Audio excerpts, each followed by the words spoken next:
ഈ മഖാമിന്റെ മുമ്പിൽ വഅദ് കേൾക്കാൻ ഒരുമിച്ച് കൂടിയ വാപ്പയോട് ചോദിക്കുകയാണ്, ഒരു വാപ്പ തന്റെ മക്കൾക്ക് പഠിപ്പിച്ചു കൊടുക്കേണ്ട ഒന്നാമത്തെ കാര്യം എന്താണ്? നീ ദീന് പഠിപ്പിച്ചു കൊടുക്ക്, നീ ആദർശം പഠിപ്പിച്ചു കൊടുക്ക്, നിന്റെ മക്കൾക്ക് യഥാർത്ഥ ദീൻ എന്താണെന്ന് പഠിപ്പിച്ചു കൊടുക്ക്. അത് നിന്റെ കടമയാണ്, അത് നിന്റെ ബാധ്യതയാണ്. എന്റെ പ്രിയപ്പെട്ട സഹോദര, ഇന്ന് അങ്ങനെയല്ലടോ. നമ്മുടെ വീടുകളിൽ അവസ്ഥ എന്താണ്? വാപ്പയ്ക്കൊരാദർശമാണ്, മക്കൾക്കൊരാദർശമാണ്. പടച്ചവനെ ഭാര്യ വേറൊരു ആദർശമാണ്. ഒരു വീടിന്റെ അകത്ത് പോലും പടച്ചവനെ പല പല ആദർശമാണ്. അവിടെ പോലും പടച്ചവനെ തർക്കമാണ്. തറാവീഹ് 20 ഒരാള് പറയുന്നു, ഒരാള് പറയുന്നു 8 ഒരാള് പറയുന്നു മരിച്ചാൽ ആരും കേൾക്കൂല, ഒരാള് പറയുന്നു കേൾക്കുമെന്ന്. പടച്ചവനെ ഒരു വീടിന്റെ അകത്ത് പോലും വാപ്പയും ഉമ്മയും മക്കളും ആദർശത്തിന്റെ വിഷയത്തിൽ 3 വിഭാഗമാണ്. എന്നാൽ എന്റെ പ്രിയപ്പെട്ടവരോട് ഓർമ്മപ്പെടുത്തട്ടെ, വാപ്പാ മക്കള്, നിങ്ങളുടെ മക്കൾക്ക് നിങ്ങൾ ആദർശം പഠിപ്പിച്ചു കൊടുക്കണം. ആദർശമെന്ന് പറഞ്ഞാൽ എന്താണെന്നറിയോ? ആദർശമെന്ന് പറഞ്ഞാൽ എന്താണെന്നറിയോ? അതൊരു അമാനത്താ വാപ്പാ. ആദർശമെന്ന് പറയുന്നത് ഒരു അമാനത്താ. ആ അമാനത്ത് നല്ല രീതിയിൽ നീ സൂക്ഷിക്കട്. നിന്റെ ഭാര്യക്ക് ആദർശം പഠിപ്പിച്ചു കൊടുക്കട്, നിന്റെ മക്കൾക്ക് ആദർശം പഠിപ്പിച്ചു കൊടുക്കട്.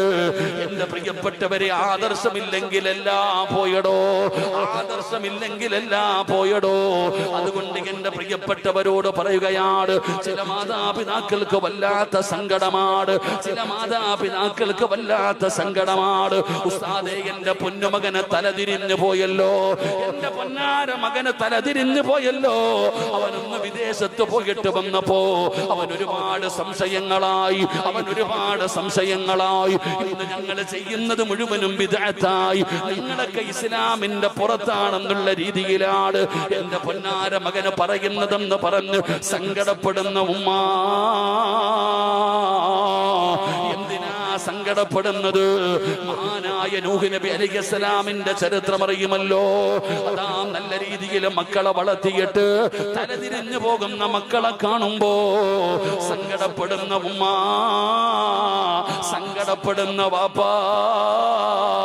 അല്ലാഹുവിന്റെ പ്രവാചകനായ മഹാനായ നൂഹ് നബി അലൈഹിസ്സലാമിന്റെ ചരിത്രമെടുത്ത് വായിച്ചു നോക്കണോ. പടച്ചവനെ 950 വർഷക്കാലം പടച്ച റബ്ബിന്റെ ദീനിന് വേണ്ടി ദഅവത്ത് നടത്തിയ പ്രവാചകനാ. 1 2 വർഷമല്ല, 950 കൊല്ലം അല്ലാഹുവിന്റെ ദീനിന് വേണ്ടി ദഅവത്ത് നടത്തിയ പ്രവാചകനാണ് മഹാനായ നൂഹ് നബി അലൈഹിസ്സലാം. ആ നൂഹ് നബിയുടെ ചരിത്രമെടുത്ത് വായിച്ചു നോക്ക്. നൂഹ് നബി അലൈഹിസ്സലാമിന്റെ പൊന്നാര മകനുണ്ടല്ലോ, അല്ലാഹുവേ, അതാ തൂഫാൻ എന്ന് പറയുന്ന ജലപ്രളയത്തിൽ മുങ്ങിച്ചാകുകയാണ്. തന്റെ പൊന്നാര മകൻ അല്ലാഹുവിന്റെ അദാബ് ഇറങ്ങിയപ്പോ അവന് വെള്ളത്തിന്റെ അകത്ത് കിടന്ന് മുങ്ങുകയാണ്. നൂഹ് നബി വിളിക്കുന്നു, യാ ബുനയ്യ, ഉപ്പച്ചിയുടെ പൊന്നുമോനെ, ഇത് അല്ലാഹുവിന്റെ അദാബാടാ. ഇത് മഴയോ വെള്ളപ്പൊക്കമോ അല്ല, ഇത് പടച്ച റബ്ബിന്റെ അദാബാ, ഇത് അല്ലാഹുവിന്റെ ശിക്ഷയാ. മോനെ, വാപ്പയുടെ കൂടെ കപ്പലിൽ കേറ് എന്ന് പറഞ്ഞുകൊണ്ട് യാക്കൂബ് നബി അതാ മഹാനായ നൂഹ് നബി തന്റെ പൊന്നാര മകനെ അതാ ക്ഷണിക്കുമ്പോ പൊന്നാര മകൻ പറയുന്ന, വാപ്പയുടെ പണി നോക്കിക്കൊള്ളാൻ, വാപ്പയുടെ കാര്യം നോക്ക്. ഞാൻ വെള്ളപ്പൊക്കമുണ്ടായ ആ പർവ്വതത്തിന്റെ മുകൾ തട്ടിൽ കയറിയിട്ട് രക്ഷപ്പെടുമെന്ന് തന്റെ പിതാവിനോട് തന്റെ പൊന്നാര മകൻ പറയുകയാണ്. നൂഹ് നബി പറഞ്ഞു, ലാ ആസിമൽ യൗമ മിൻ അംരില്ലാഹ്. അവിടുന്ന് തന്റെ പൊന്നാര മക്കനെ ഒരുപാട് ഉപദേശിച്ചു നോക്കി, പക്ഷേ അവൻ അനുസരിക്കുന്നില്ല. അവസാനം തന്റെ കണ്ണിന്റെ മുമ്പിൽ കിടന്നിട്ട് തന്റെ പൊന്നാര മകന് തൂഫാൻ എന്ന് പറയുന്ന ജലപ്രളയത്തില് ആ വെള്ളത്തിന്റെ അകത്ത് കിടന്ന് മുങ്ങിച്ചാകുമ്പോ നൂഹ് എന്ന് പറയുന്ന പിതാവിന് സഹിച്ചില്ലടോ. പ്രവാചകനായ നൂഹ് നബി അലൈഹിസ്സലാം അവിടുന്ന് വിളിക്കുന്നു, വനദാ നൂഹുൻ റബ്ബഹു ഫഖാല റബ്ബി ഇന്നി ഇബ്നി. അല്ലാഹുവിനോട് നൂഹ് നബി അലൈഹിസ്സലാം ചോദിക്കുന്നു, അല്ലാഹ്, എനിക്ക് എനിക്കൊരു വാഗ്ദാനം ചെയ്തിട്ടുണ്ടായിരുന്നു, എന്റെ കുടുംബത്തെ നീ സംരക്ഷിക്കുമെന്ന്, എന്റെ അഹ്ലിനെ നീ സംരക്ഷിക്കുമെന്ന് നീ ഒരു വാക്ക് പറഞ്ഞിട്ടുണ്ടായിരുന്നു തമ്പുരാന്. ഈ മുങ്ങിച്ചാകുന്നതെന്റെ മകനാണ് റബ്ബ്, ഈ മുങ്ങിച്ചാകുന്നതെന്റെ മകനാണ് റബ്ബ് എന്ന് പടച്ചവനോട് നൂഹ് നബി അലൈഹിസ്സലാം ചോദിച്ചപ്പോ അല്ലാഹു പറഞ്ഞ മറുപടി എന്തെന്നറിയോ? അല്ലാഹു പറഞ്ഞ മറുപടി എന്തെന്നറിയോ? നൂഹേ വലൈസ മിൻ നഹ്രി, നിന്റെ രക്തത്തിൽ പിറന്നേ ഉള്ളൂ, നിന്റെ രക്തത്തിൽ പിറന്നതാണെന്നേ ഉള്ളൂ. ആദർശം വേറെയാനൂഹേ, ആദർശം വേറെയാനൂഹേ. വലൈസ മിൻ നഹ്രി, അവൻ നിങ്ങളുടെ അഖിലകാരനല്ല എന്ന് അല്ലാഹു നൂഹ് നബി അലൈഹിസ്സലാമിനോട് പറഞ്ഞു എന്ന് ചരിത്രം നമുക്ക് പഠിപ്പിച്ചു തരുമ്പോ എന്റെ പ്രിയപ്പെട്ടവരോട് പറയുകയാണ്, ആദർശം പഠിപ്പിച്ചു കൊടുക്ക്. എന്താണ് ആദർശമെന്ന് പഠിപ്പിച്ചു കൊടുക്കണം ബാപ്പാ, ഇടയ്ക്കിടയ്ക്ക് ഉപദേശിച്ചു കൊടുക്കണം. പടച്ചവനെ, കാരണം മക്കള് വഴിതെറ്റി പോകുന്ന കാലമാ, മക്കള് വഴിതെറ്റി പോകുന്ന കാലമാ. ഇന്ന് പ്രായമുള്ളവരെ ആർക്കും വേണ്ട, ഈ വളർന്നു വരുന്ന യുവതലമുറയാണ് എല്ലാവർക്കും വേണ്ടത്. മഹാനായ ആദരവായ പ്രവാചകൻ നബി മുഹമ്മദ് മുസ്തഫ സല്ലല്ലാഹു അലൈഹി വസല്ലമ തങ്ങൾ പറഞ്ഞു, എന്റെ സമുദായം 73 വിഭാഗമാകും, എന്റെ സമുദായം 73 വിഭാഗമാകും.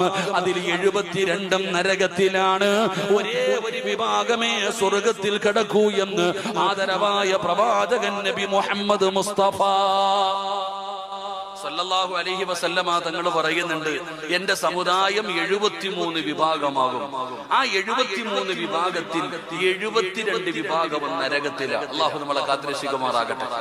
ഉറക്കപ്പറ, അള്ളാഹു നമ്മളെ കാത്തിരക്ഷിക്കുമാറാകട്ടെ.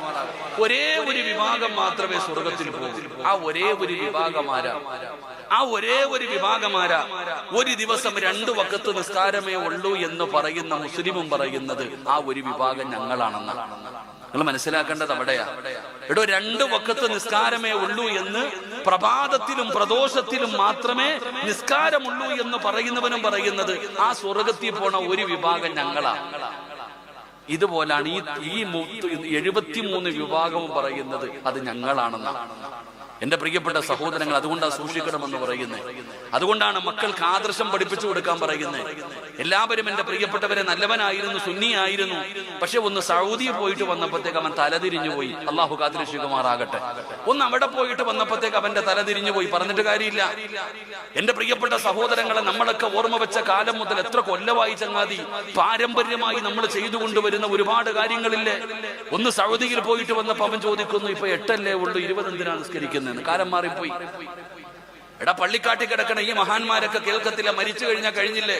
എനിക്ക് ഓർമ്മ വരുന്നത് ഒരു ചങ്ങാതി ഉംറയ്ക്ക് പോയിട്ട് ഈ ചങ്ങാതി പറയാ, ഹജ്ജിന് ഒരാൾ പറയാ ഉംറയ്ക്ക് പോകുന്നു പഠിച്ചു. ഞാൻ പക്ഷെ മദീനത്ത് പോകാറില്ല. മദീനത്ത് പോയി കഴിഞ്ഞാൽ എന്താ പോകാത്തത്?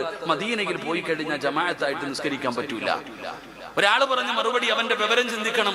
താടിയും തഴമ്പോൾ ഒരാൾ പറയുന്നു, ഞാൻ മദീനത്ത് പോകാറില്ല. എന്തേ പോകാത്തത്? മദീനയിൽ ഞാൻ പോയി കഴിഞ്ഞാൽ എനിക്കവിടെ ജമാഅത്ത് നിസ്കാരത്തിൽ പങ്കെടുക്കാൻ പറ്റൂല. അതെന്തേ ജമാഅത്തിൽ പങ്കെടുക്കാത്തത്? അവിടുത്തെ ഇമാമ് ഖബർ പൂജിക്കുന്നവനാ, അതുകൊണ്ട് അവന്റെ പുറകിൽ നിന്ന് നിസ്കരിക്കാൻ കഴിയില്ല. അള്ളാഹു കാത്തിരക്ഷിക്കുമാറാകട്ടെ. ഇവനൊക്കെ എന്ത് ചെയ്യണം ചങ്ങാതി? നമ്മൾ മനസ്സിലാക്കേണ്ടത് എന്റെ പ്രിയപ്പെട്ട സഹോദരങ്ങൾ, ആദർശം എന്ന് പറയുന്നത് അത് അമാനത്താണ്.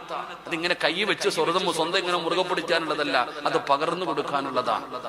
അല്ലാഹുവിന്റെ റസൂൽ സല്ലല്ലാഹു അലൈഹി വസല്ലമ തങ്ങൾ എന്റെ പ്രിയപ്പെട്ടവരെ ഹജ്ജത്തുൽ വിദാഇൽ തന്റെ അവസാന പ്രകാശനം കഴിഞ്ഞു. നബി തങ്ങൾ പറഞ്ഞു, ബല്ലിഗ് അന്നി വലവായ, ഇവിടെ നിന്ന് കേട്ടവര് പകർന്നു കൊടുത്തോണം. അങ്ങനെ പകർന്നു നിന്റെ കയ്യിലെത്തിയ ആദർശം, ആ ആദർശം നിന്റെ കുടുംബം, നീ നാട്ടുകാരെ നന്നാക്കണ്ട, നീ നിന്റെ മക്കളെയും നിന്റെ ഭാര്യയും നന്നാക്ക്.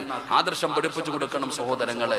എവിടെ എത്തി നിൽക്കുന്നു? ഒരു വീടിന്റെ അകത്ത് നമുക്കെല്ലാത്തിനും സംശയമാടും, നമുക്കെല്ലാത്തിനും സംശയം.